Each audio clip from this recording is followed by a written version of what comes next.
वाशिममध्ये सलग 6व्या दिवशी डिझेलसाठी शेतकऱ्यांना असो किंवा वाहनधारकांना असो मोठ्या प्रमाणात अडचणीचा सामना करावा लागतोय। कारण की चारी दिशा फिरूनही या शेतकऱ्यांना डिझेल मिळताना दिसत नाही आहे। कुठेतरी कॅना घेऊन किंवा मग ट्रॅक्टर घेऊन किंवा आपलं वाहन घेऊन इथं डिझेल मिळवण्यासाठी सकाळपासून रात्रीचे आता 11 वाजता आहेत, पण 11 वाजेपर्यंत त्यांना डिझेल मिळायचा पत्ता लागत नाही।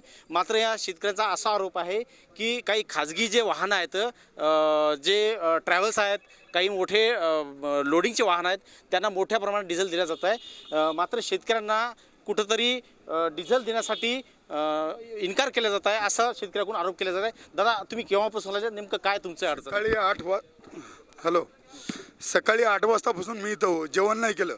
सकाळपासून जेवण नाही केलं। आता डिझेल नाही भेटलं मला आतापर्यंत। झालं म्हणतात डिझेल संपलं। मी सकाळी 8 वाजतापासून कोणत्या पेट्रोल पंपावर फिरले, काय परिस्थिती? काहीच नाही। प्रत्येक पेट्रोल पंपावर हीच परिस्थिती आहे।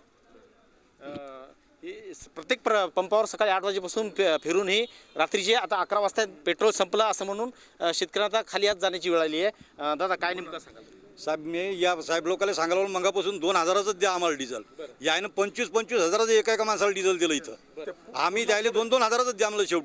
शेवटी आता झालं म्हणते। किती शेतकरी बसलेले इथं असतील कमीत कमी 400-500 शेतकरी असतील, 500च्या वर असतील, 1000 लोक असतील इथं।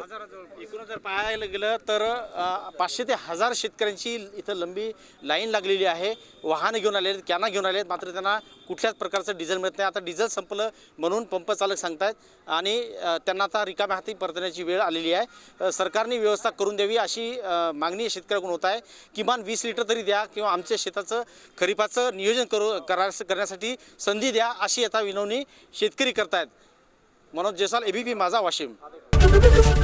एबीपी माझा, उघडा डोळे बघा नीट।